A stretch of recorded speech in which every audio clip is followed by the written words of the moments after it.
સ્થાનિક સરકારમાં હું ગ્રામીણ પ્રશાસન છું. મારી 3 શાખાઓ છે. હું ગ્રામ પંચાયત છું. હું તાલુકા પંચાયત છું. હું જિલ્લા પંચાયત છું. ગ્રામ પંચાયતના વડાને સરપંચ કહે છે અને ગ્રામ પંચાયતના વહીવટી વડાને તલાટી કમ મંત્રી કહે છે.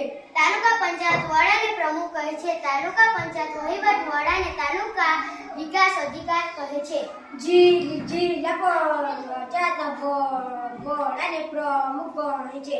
જિલ્લા પંચાયતના વડાને જિલ્લા વિકાસ અધિકારી કહે છે.